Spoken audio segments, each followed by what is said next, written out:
بسم اللہ الرحمن الرحیم۔ آج ہم ڈیزولوشن آف مسلم میرج کے متعلق بات کریں گے، یعنی کہ مسلم میرج کس طرح ڈیزولو ہو سکتی ہے، کس طرح ختم ہو سکتی ہے، فسخ ہو سکتی ہے، وجوہات کیا ہے، گراؤنڈز کیا ہیں مسلم میرج کو ڈیزولو کرنے کے لیے۔ جیسے کہ ہم پہلے بھی بتا چکے ہیں کہ میرج جو ہے that's a civil contract between two persons of opposite sex، یعنی کہ شادی جو ہے وہ دو مخالف جنس سے تعلق رکھنے والے افراد کے درمیان ایک سول کانٹریکٹ ہے۔ The Dissolution of Muslim Marriage Act 1939 is a legislation that governs the dissolution of Muslim marriages in India۔ 1939 میں ایک قانون پاس کیا گیا جسے dissolution of Muslim marriage act 1939 کہا جاتا ہے۔ یہ متحدہ ہندوستان میں، جبکہ اس وقت پاکستان، انڈیا اور بنگلہ دیش متحد تھے، ان کی تقسیم نہیں ہوئی تھی، یہاں کے رہائشی مسلمانوں کے لیے قانون بنایا گیا تھا۔ It is applicable to all Muslim men and women who are citizens of India except those who are governed by the Sharia law۔ یہ قانون جو ہے انڈیا کے تمام مسلمان مرد اور عورتوں پر لاگو ہوتا ہے، سوائے ان کے جو کہ شریعہ لا کے انڈر آتے ہیں۔ اس قانون میں وہ تمام عوامل بیان کیے گئے ہیں جنہیں بنیاد بنا کر مسلم میرج ڈیزولو ہو سکتی ہے۔ یاد رہے کہ مسلمان کی شادی عورت کی طرف سے بھی ختم ہو سکتی ہے اور مرد کی طرف سے بھی ختم ہو سکتی ہے۔ The Act provides various grounds for divorce, both for the husband and the wife۔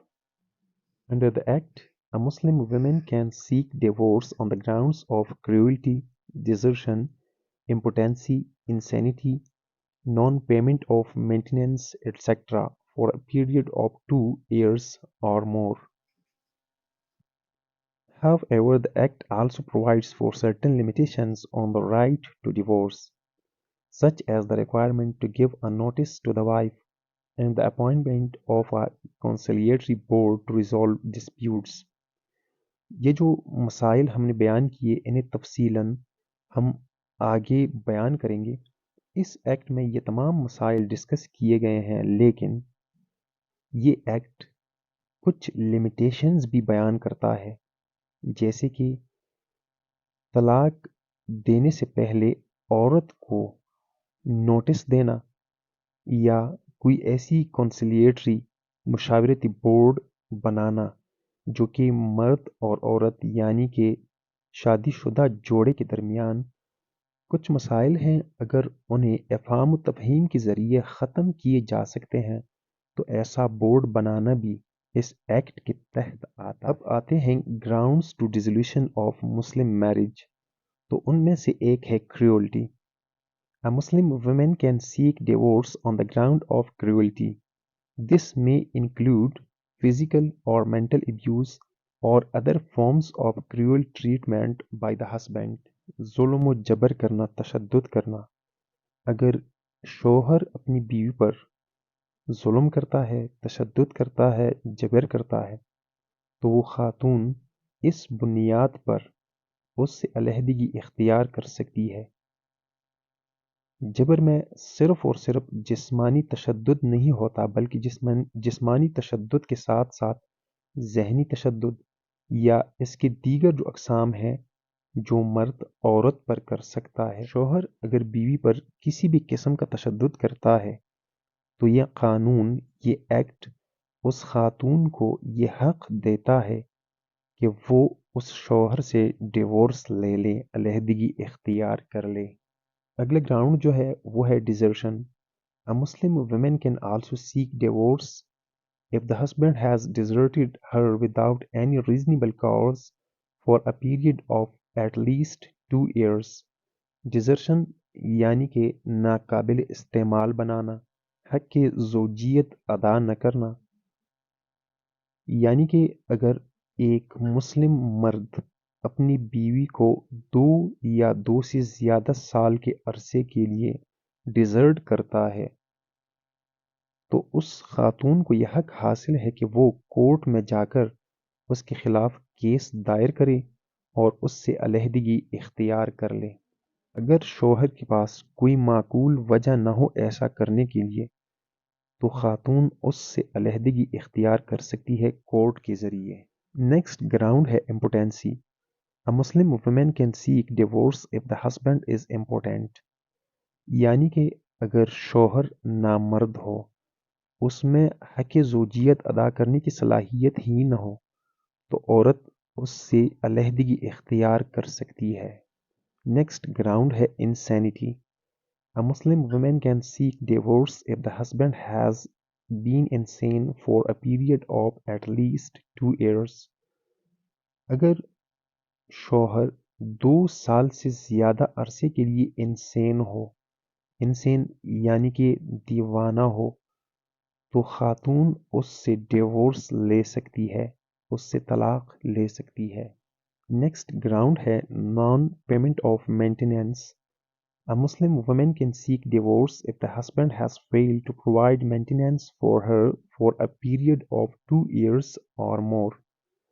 یعنی کہ اگر ایک مرد اپنی بیوی کو 2 سال یا 2 سال سے زیادہ عرصے کے لیے اس کی مینٹیننس، اس کے اخراجات ادا کرنے کے قابل نہ ہو تو عورت اس سے طلاق کا مطالبہ کر سکتی ہے۔ The amount of maintenance is determined by the court based on the husband's income and the needs of the wife۔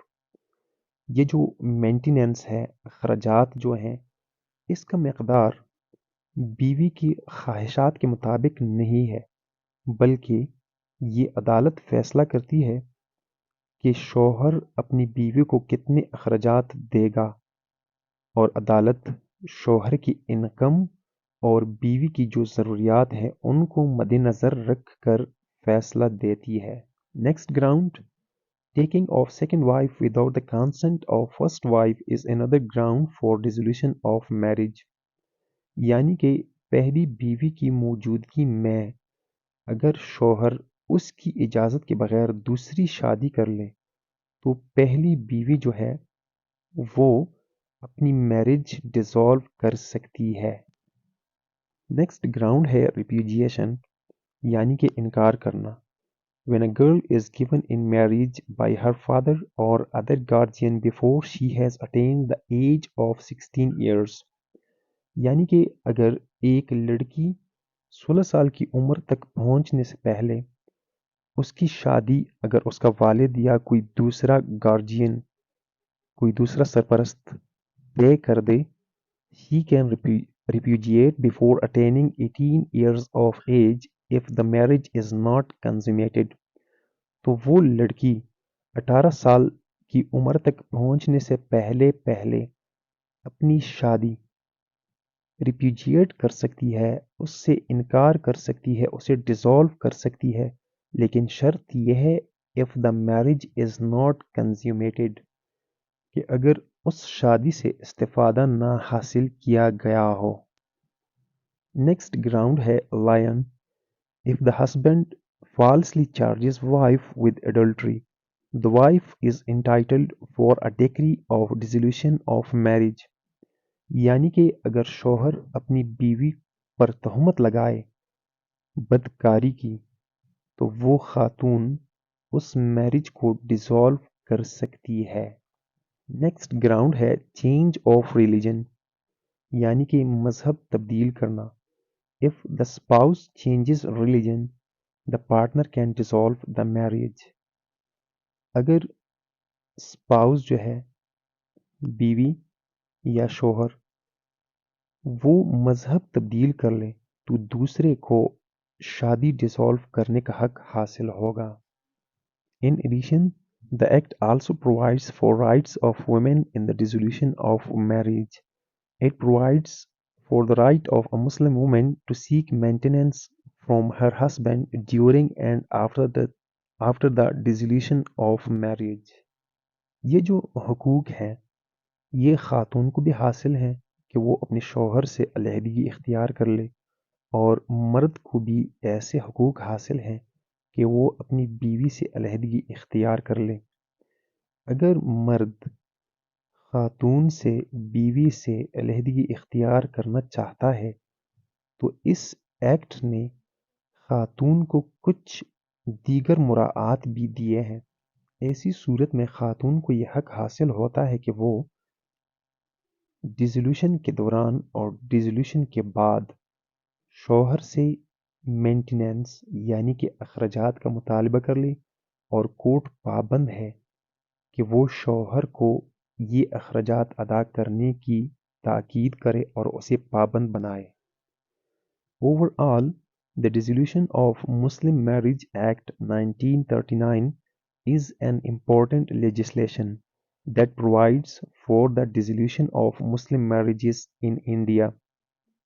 It ensures that the right of both husband and wife are protected and provides a legal framework for dissolution of marriage.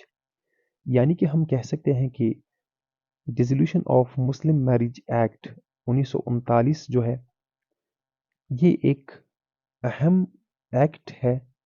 یہ India کے رہائشی مسلمانوں کی اس شادی کی dissolution کے متعلق legislation فراہم کرتی ہے۔ یہاں پہ لفظ انڈیا اس لیے بیان کیا جاتا ہے کہ 1939 میں پاکستان معرض وجود میں نہیں آیا تھا، یہ قانون انگریز دور میں بنایا گیا ہے، اور یہ ایکٹ جو ہے یہ شوہر اور بیوی دونوں کے حقوق کو تحفظ دینے کے لیے اور شادی کی ڈیزولوشن کے لیے، شادی کے فسخ کرنے کے لیے ایک مکمل فریم ورک فراہم کرتا ہے، ایک مکمل نظام فراہم کرتا ہے۔ امید ہے آپ کو ویڈیو پسند آئی ہوگی، پلیز چینل کو سبسکرائب کیجئے، ویڈیو لائک کیجئے، شیئر کیجئے، اپنا خیال رکھیے۔ اللہ حافظ۔